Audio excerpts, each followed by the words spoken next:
বাংলার দেশপ্রেমিক সেনাবাহিনী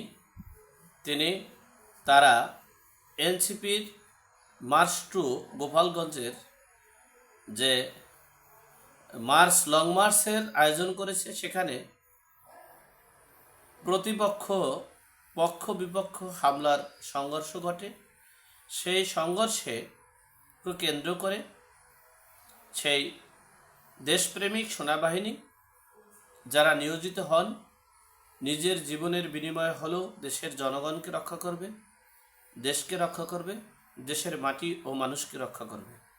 সেই জনগণই, সেই সেনাবাহিনী নিয়োগকৃত শেখ হাসিনা পতিত সেই চলে যাওয়া সরকার, শেখ হাসিনার নিয়োগকৃত সৈনিক, শেখ হাসিনার দুর্বৃত্তকারীদের অর্থের বিনিময়ের নিয়োগকৃত সেনাবাহিনীরা আজকে গোপালগঞ্জে নির্বিচারে পায়ের বুট দিয়ে পাড়া দিয়ে পিষে দিচ্ছে, মাটির সাথে মিশে দিচ্ছে, এরপরে ড্রেনে রাস্তায় ফেলে দিচ্ছে। মৃত্যুঞ্জয়ী একোদ নির্মম নিষ্ঠুর নির্দয়ের খেলা শুরু করেছে সেনাবাহিনী। এখন এই মুহূর্তে রাত্র 8টা বাজে। এখন এই মুহূর্তে সেনাবাহিনী প্রতিটা বাসায় বাসায় গিয়ে তল্লাশি চালিয়ে মৃত্যুর মিছিল দিচ্ছে। অপরদিকে সেনাবাহিনীর সেই কারো বাবা, কারো মা, কারো ভাই, কারো বোন, তাদের প্রাণহীন দেহকে নিয়ে তারা প্রতিজ্ঞা করছে এবং সারা বাংলাদেশে অসহযোগ আন্দোলনের ডাক দিয়েছে।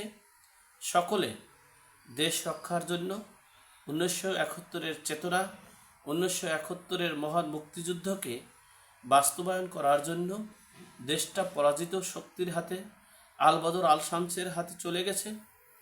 যেই সেনাবাহিনী নিয়োগ হয়েছে দেশ ও দেশের মানুষের নিরাপত্তা নিশ্চিত করার জন্য, সেই সেনাবাহিনী এখন নির্বিচারে জীবন থেকে প্রাণ আলাদা করছে।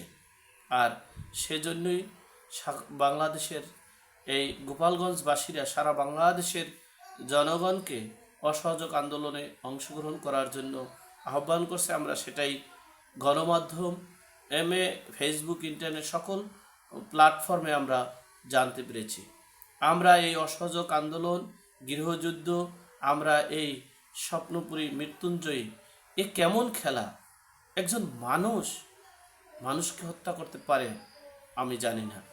এ পর্যন্তই। ভালো থাকবেন, সুস্থ থাকবেন, নিরাপদে থাকবেন। দেখা হবে আগামী পর্বে।